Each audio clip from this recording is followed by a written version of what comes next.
صلوات محمد وعلى اللهم صل على محمد وعلى محمد.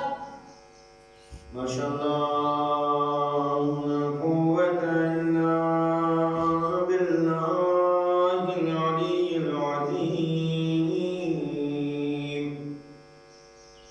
أعوذ بالله من الشيطان الرجيم. بسم الله الرحمن الرحيم. الحمد لله رب العالمين.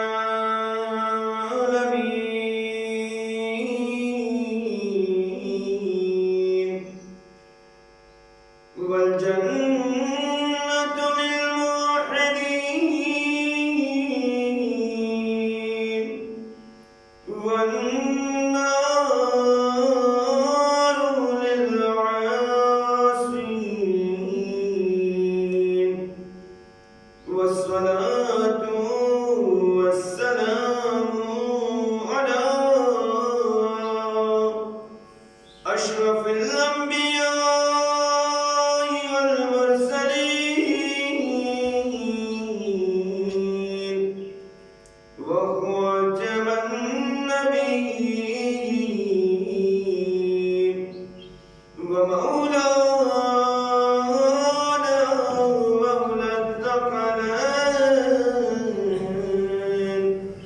جد الحسن والحسين أبي القاسم محمد.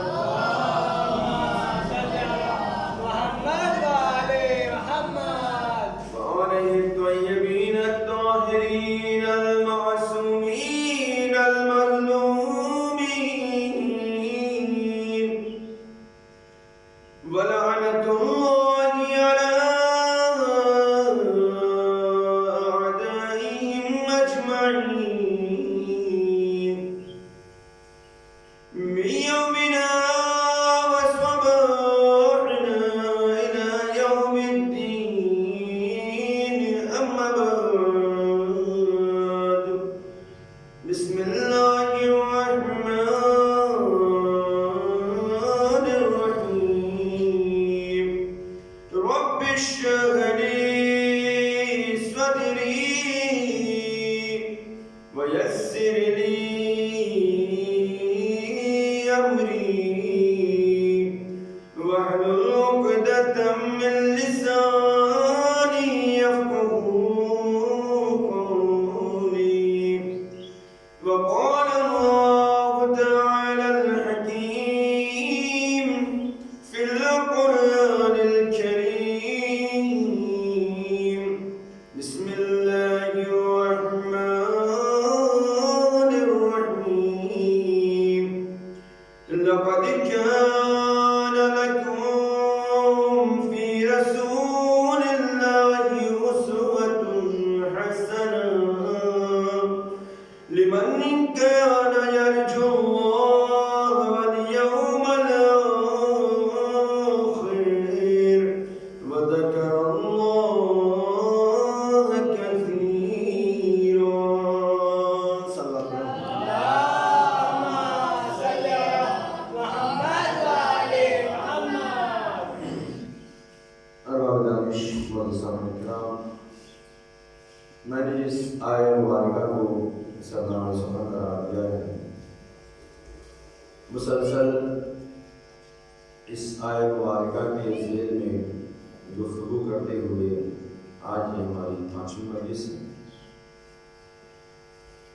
جس کا عنوان معراج اخلاق ہے، اور اس آیہ مبارکہ کے ذیل میں اخلاق پیغمبر، سیرت پیغمبر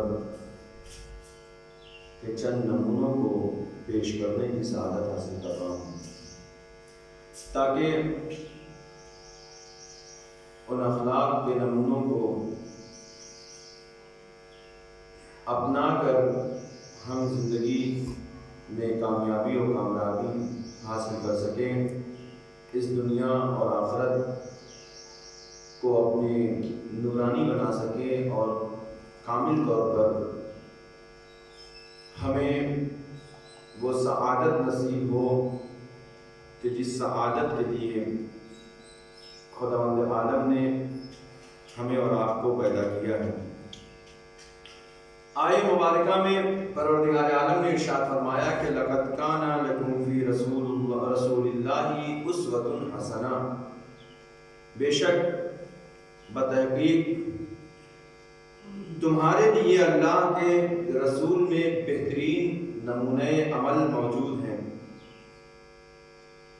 یعنی رسول اسلام کی حیات طیبہ زندگی نمونۂ عمل ہے، ایک آئیڈیل ہے تمام لوگوں کے لیے، اور یہ اس شخص کے لیے ہے کہ جو اللہ اور روز قیامت پر ایمان رکھتا ہو اور یقین رکھتا ہو، وَذَكَرَ اللَّهَ كَثِيرًا، اور اللہ کا کثرت سے ذکر کرتا ہو۔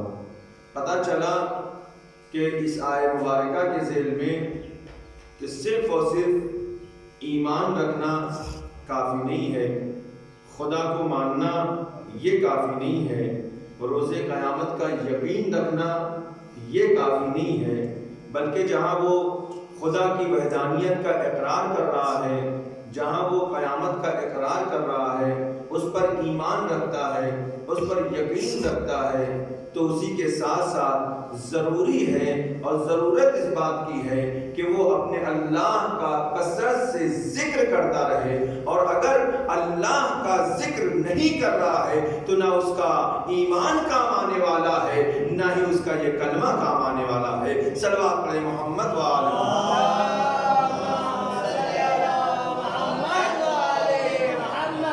ایک اور صلوات پڑھیں مل جل کر محمد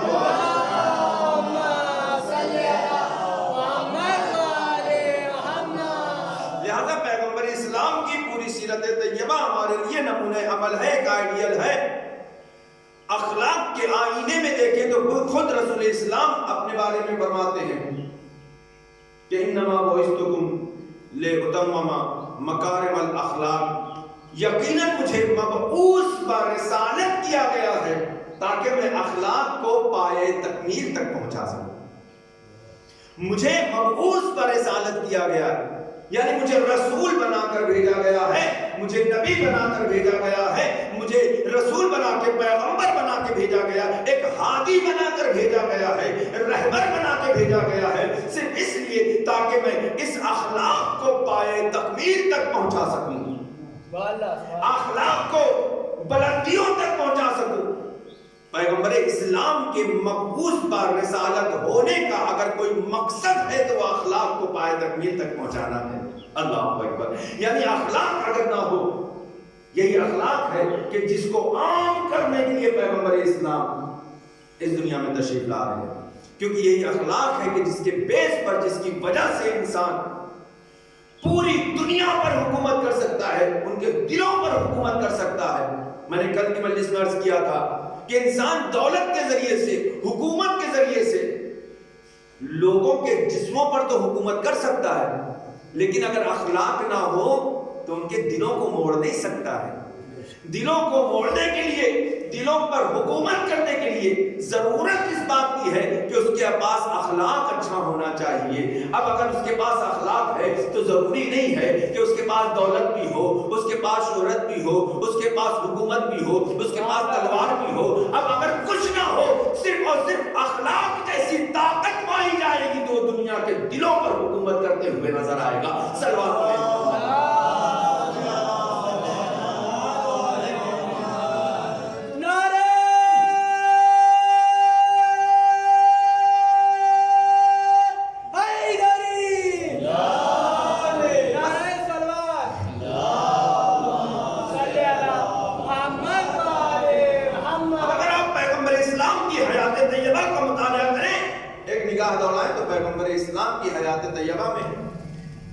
نمایاں طور پر دو نمونے ایسے نظر آتے ہیں کہ جس کا اقرار تو اپنوں نے تو کیا ہی، غیروں نے بھی کیا۔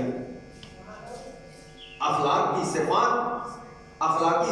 تو پائے جاتے ہیں، وہ دو نمونے ایسے موجود ہیں حیات پیغمبر اسلام میں کہ جس کا اقرار اپنوں نے تو کیا ہی، غیروں نے زیادہ کیا. توجہ چاہتا ہوں، آپ کو صادق کے نام سے یاد کیا جاتا ہے، آپ کو امین کہا جاتا ہے. صادق ایسا کہ جو کبھی جھوٹ نہیں بولتا. توجہ چاہتا ہوں، امین ایسا ہے کہ جس نے کبھی بھی کسی کے مال میں یا کسی کی کسی بھی چیز میں کبھی خیانت کا تصور تک بھی نہیں کیا.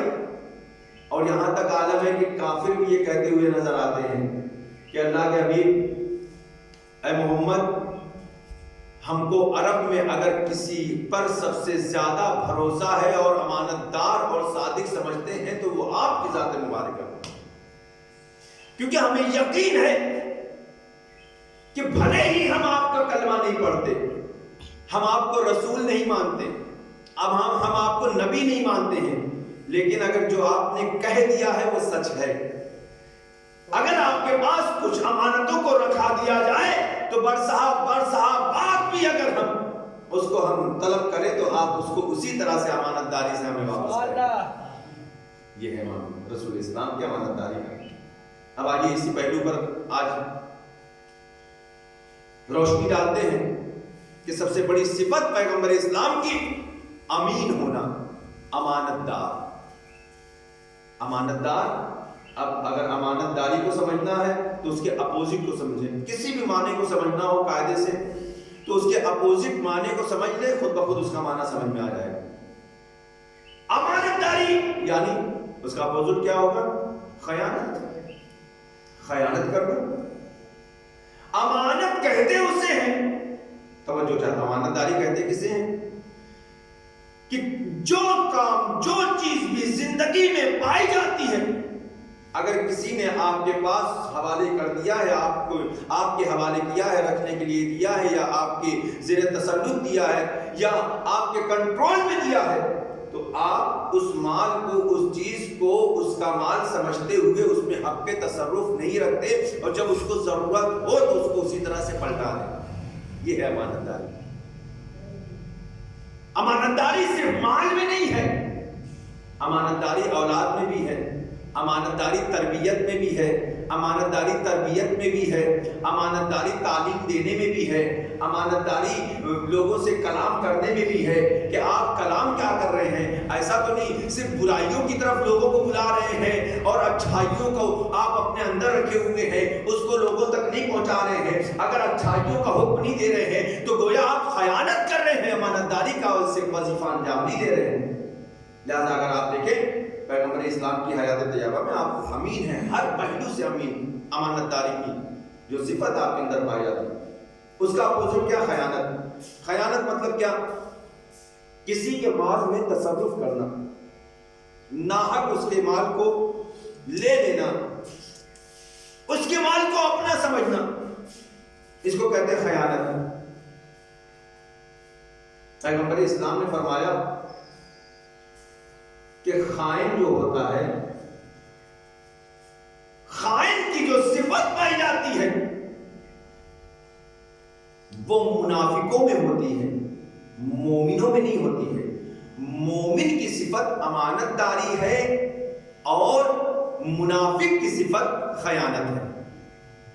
اگر ہم میں خیانت پائی جاتی ہے تو ہم لاکھ نمازیں پڑھیں، روزے رکھیں، لیکن ہم مومن کہلانے کے حقدار نہیں ہیں، کیونکہ یہ صفت وہ ہے کہ جو اعلان کرتی ہے کہ جس میں بھی خیانت داری کی، خیانت کی صفت پائی جائے گی وہ بھی کسی بھی حال میں مومن کہلانے کا مستحق نہیں ہے، وہ منافق ہے، وہ منافق ہے، اس کے اندر نفاق پایا جاتا ہے. اب اگر امانت داری کی صفت پائی جائے تو پھر سمجھ لیجئے کہ وہ مومن ہے، کیونکہ مومن وہ ہوتا ہے کہ جس میں ذرہ برابر بھی خیانت داری نہیں پائی جاتی ہے، وہ امین ہوا کرتا ہے. صلوات پڑھے محمد والے.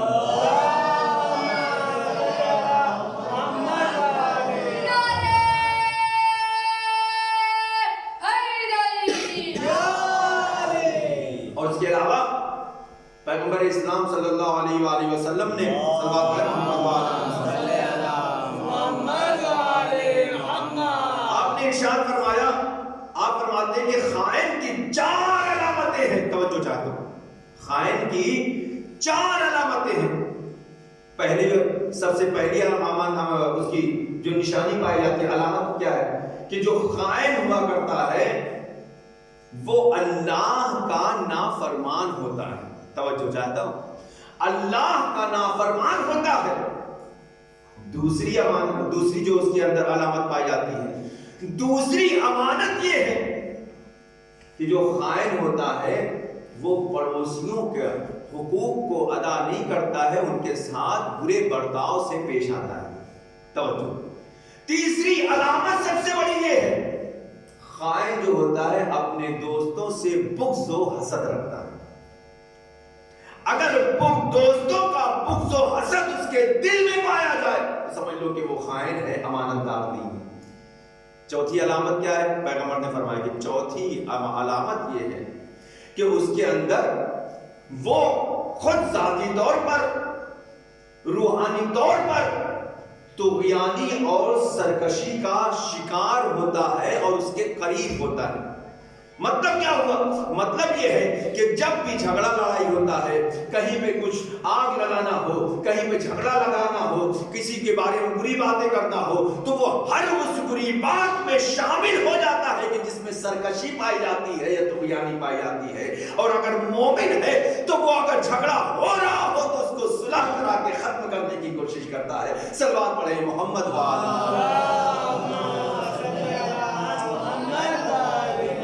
خائن ہمیشہ دوسروں میں جھگڑے لگانے کی کوشش کرتا ہے. خائن وہ ہوتا ہے کہ جو پڑوسیوں کے حقوق کو پامال کرتا ہے. خائن وہ ہوتا ہے کہ اپنے جو دوستوں سے بغض و حسد رکھتا ہے. خائن وہ ہوتا ہے کہ جو اللہ کا نافرمان ہوتا ہے اور اللہ کی نافرمانی کرتے ہوئے نظر آتا ہے. اب اس کی نظروں میں نہ نماز کی کوئی اہمیت ہوتی ہے، نہ حقوق العباد کی کوئی اہمیت ہوتی ہے، نہ لوگوں کے حقوق کی کوئی اہمیت ہوتی ہے.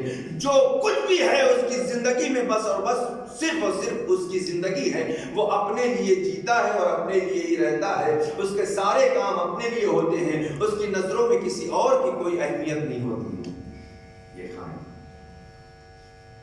بس بات کو اپنی تمام کرتے ہوئے ایک چھوٹا سا واقعہ پیش کرتے چلوں کہ خائن کون ہوتا ہے، خیانت کار کون ہے اور کیوں خیانت کرتا ہے، اس کی جزا کیا ہے، اس کی سزا کیا ہے. خائن ہمیشہ خائف نظر آتا ہے، خوف زدہ نظر آتا ہے، کیونکہ اس نے خیانت کیا ہے. اس کے لیے دل میں اس کے چور ہوتا ہے، وہ ہمیشہ ڈرا ہوا محسوس ہوتا ہے. ایسا لگتا ہے کہ وہ خوف زدہ ہے. لیکن جو امانت دار ہوتا ہے وہ ہمیشہ نڈر ہوا کرتا ہے، وہ سر چڑھ کے بولتا ہے، کیونکہ اس کو یہ خوف نہیں ہوتا ہے کہ کون میری بات سے خوش ہوگا، کون میری بات سے ناراض ہوگا. صلوات پڑھیں محمد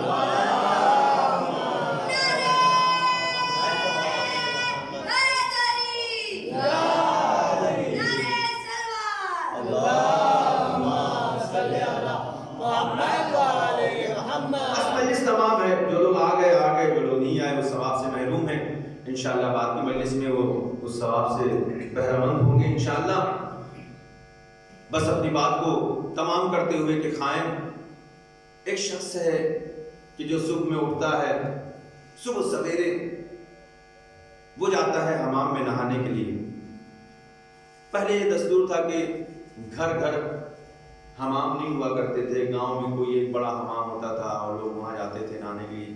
ایران میں ابھی بھی اسی طریقے سے بڑے بڑے حمام بنے ہوتے ہیں. عراق میں چلے جائیے، عرب میں چلے جائیے تو بڑے بڑے حمام ہوتے ہیں، لوگ وہاں پر جاتے ہیں نہانے کے لیے. وہ شخص صبح سویرے نماز صبح سے پہلے چاند کی روشنی میں گھر سے اپنے نکلتا ہے، جا رہا ہے حمام کی طرف نہانے کے لیے.